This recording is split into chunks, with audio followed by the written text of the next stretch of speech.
저번 주 내용 무슨 내용이었습니까?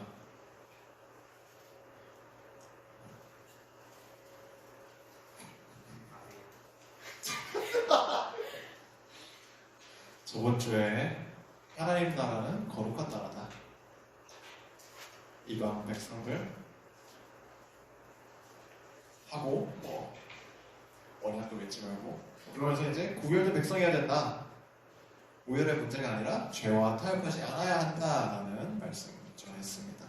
그 정체성을 잘 유지해야 한다. 오케이? 잘 기억하시고 오케이.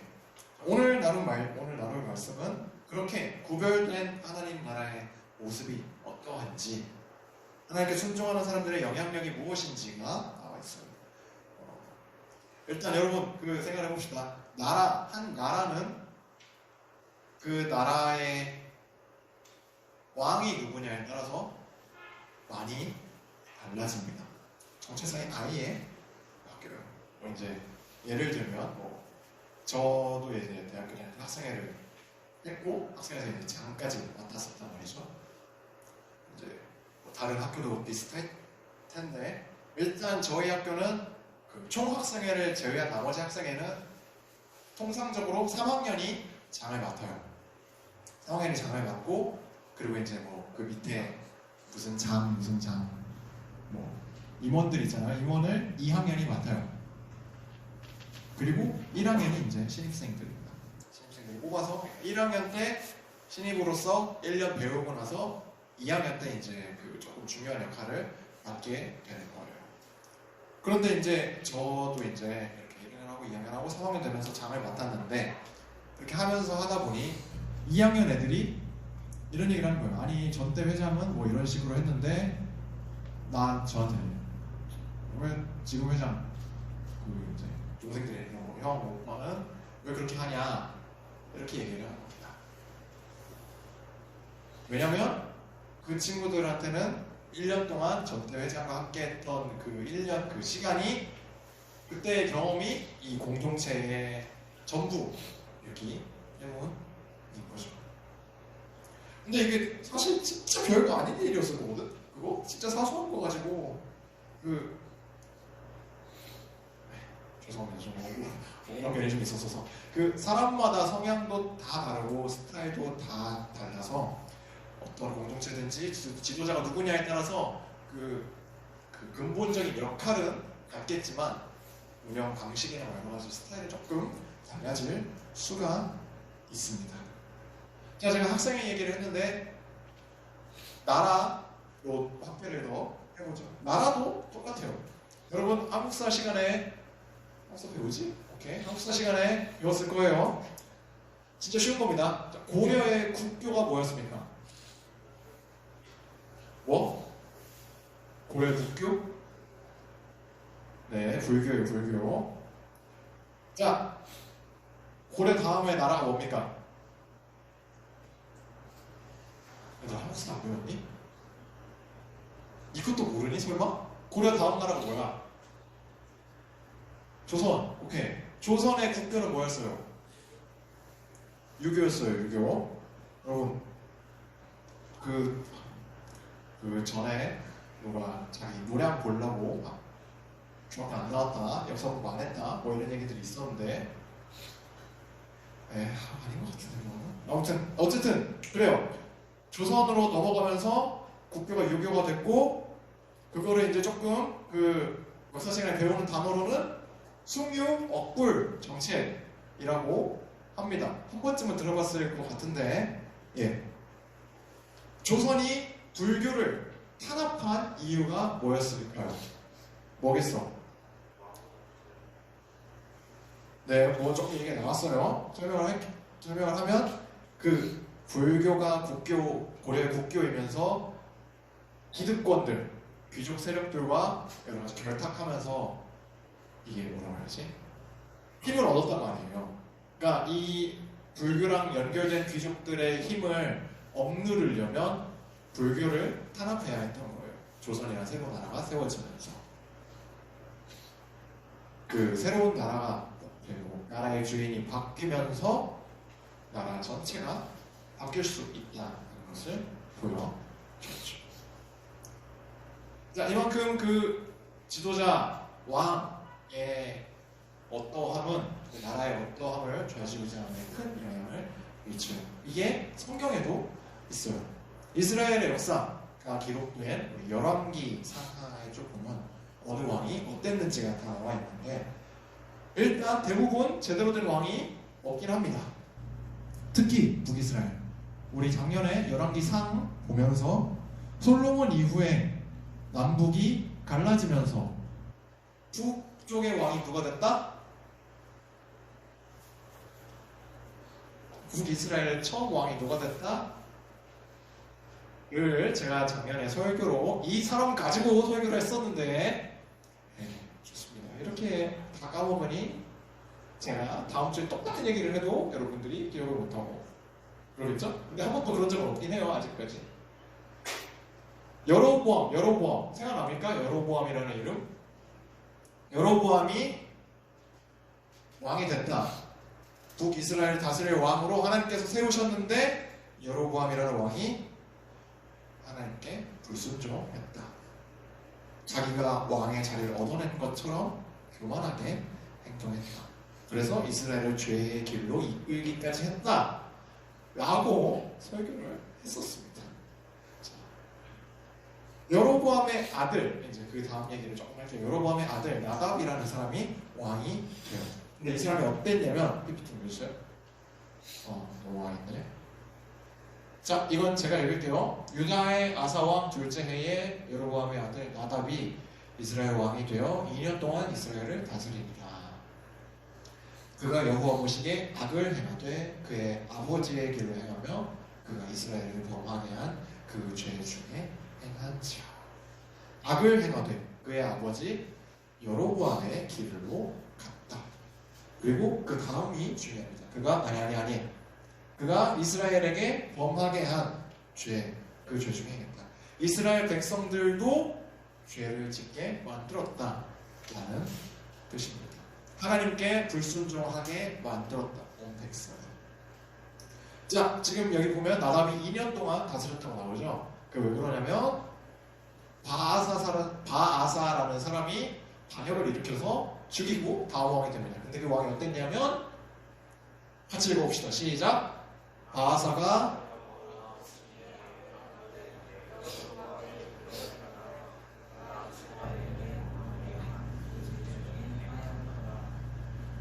네, 똑같아요.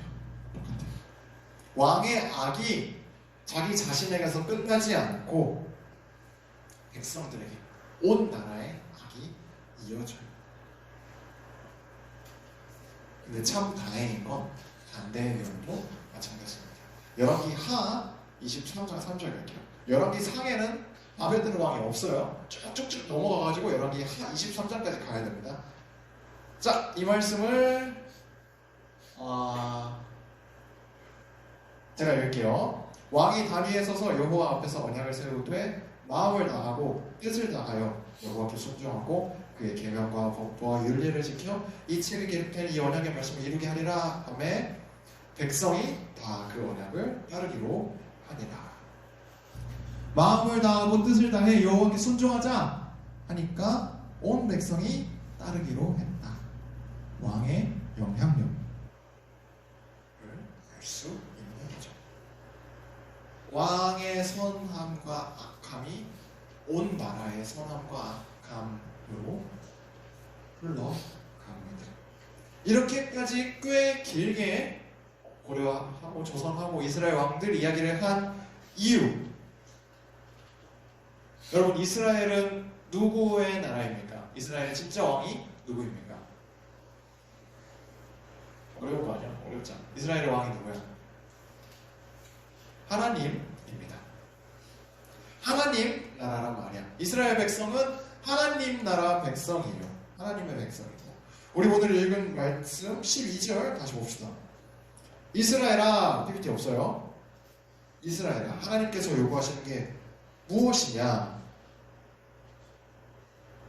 마음을 다하고 뜻을 다하여 하나님을 섬기라.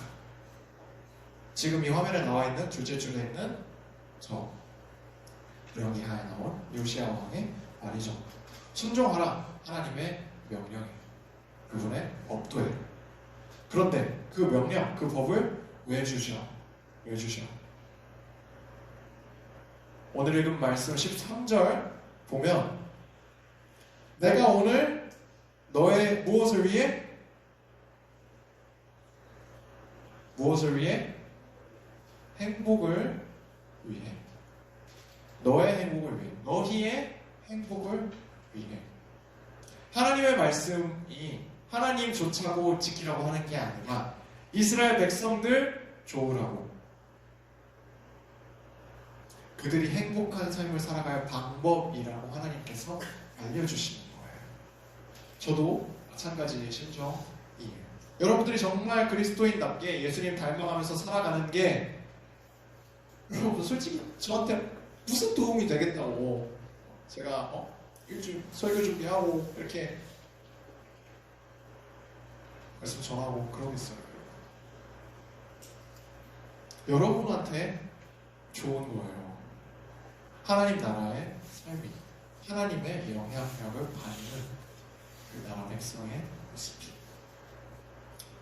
그러면 아까 하나님이 어떤 분이신데 하나님의 영향력이라고 하는데 우리가 어떤 영향력을 받아야 하는 건데, 그게 이어지는 본문에 나옵니다. 17절 봅시다. 너희의 하나님은, 하나님 여호와는 신 가운데 신이시며 주 가운데 주시오 크고 능하시며 두려우신 하나님이라. 사람을 외모로 보지 아니하시며 뇌물을 받지 아니하시고, 사람을 외모로 보지 않고 뇌물을 받지 않고, 하나님의 공의, 하나님의 정직함, 판단에 있어서의 의로움, 그리고 이어지는 18절과 19절, 이거는 중요합니다. 넘겨주세요. 같이 읽어봅시다. 시작. 고아와 과부를 위하여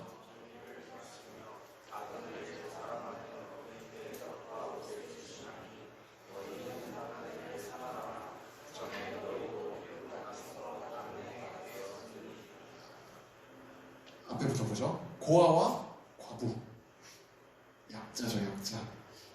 도움이 필요합니다.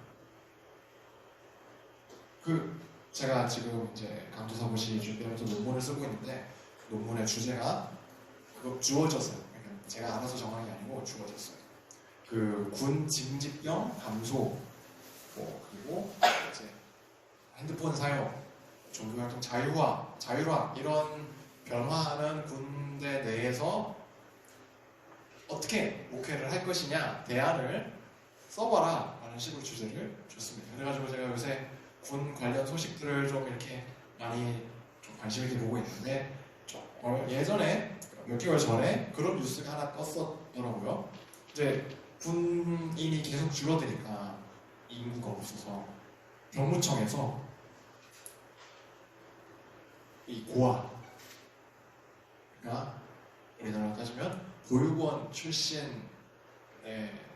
사람들을 군대로 부르자 라는 의견을 병무청에서 국방부에 제안을 했다고 합니다. 그러면 이게 할 짓입니까?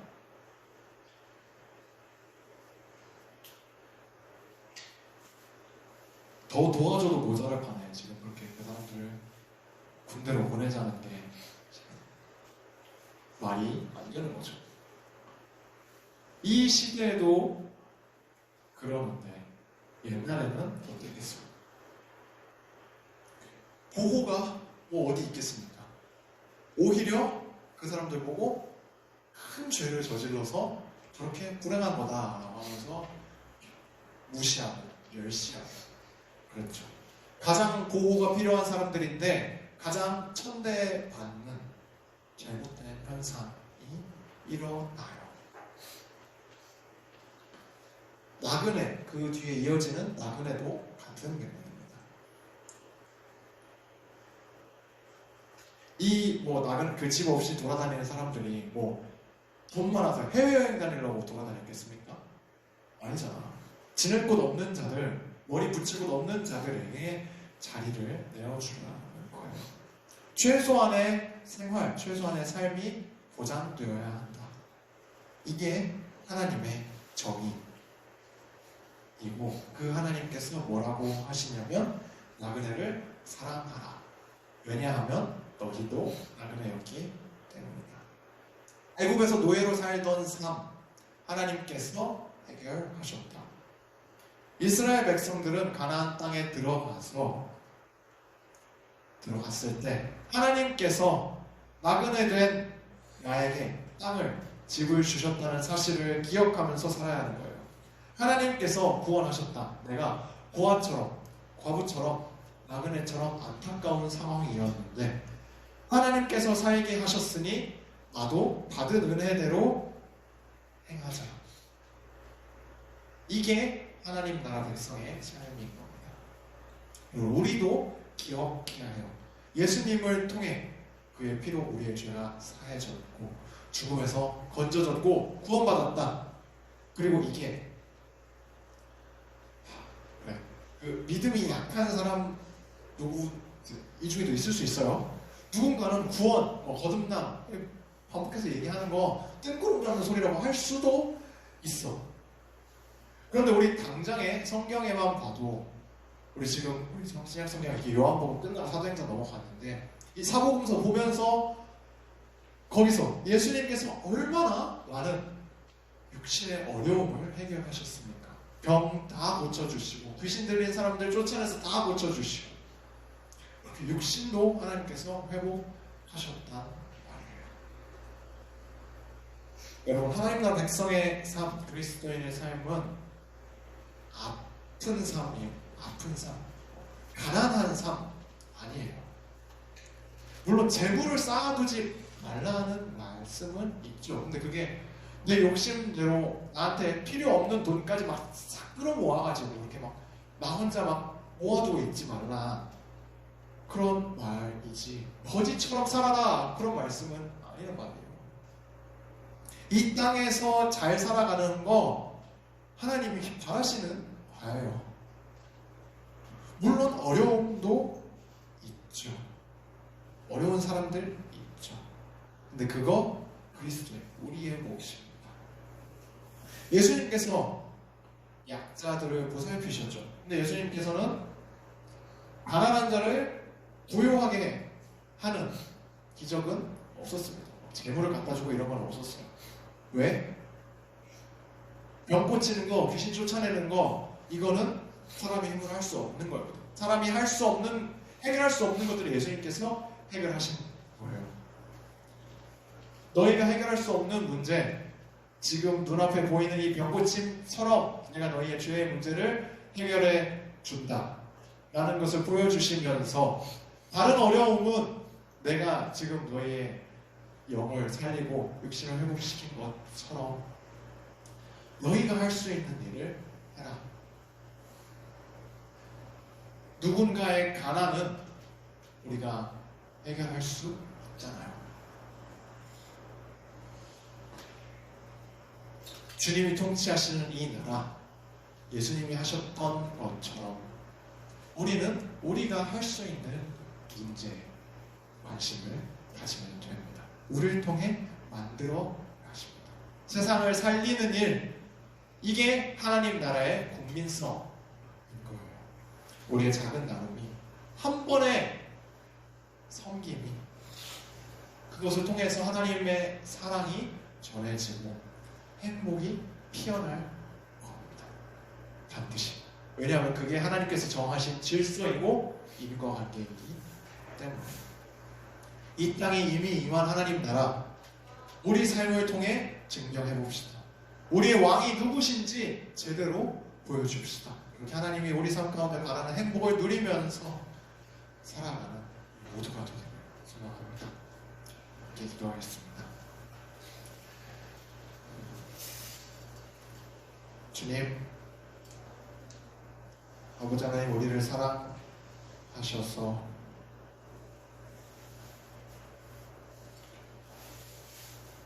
죄인 되어 불순종함으로 떠났던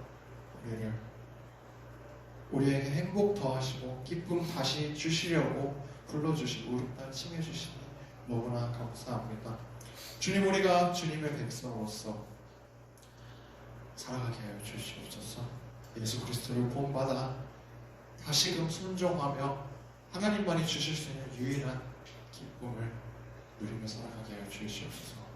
주님이 우리를 살리고 세상을 회복시키셨던 것처럼 우리도 주님의 사랑을 전하며 우리 또한 세상을 살리는 일에 세상 가운데 주님의 통치가 이루어지기를 간절히 소망하며 주님의 샬롬이 이루어지기를 간절히 소망하며 믿음으로 하루하루 살아가게 하여 주시옵소서.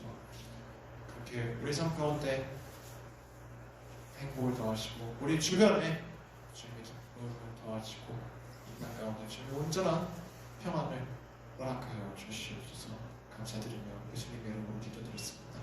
아멘.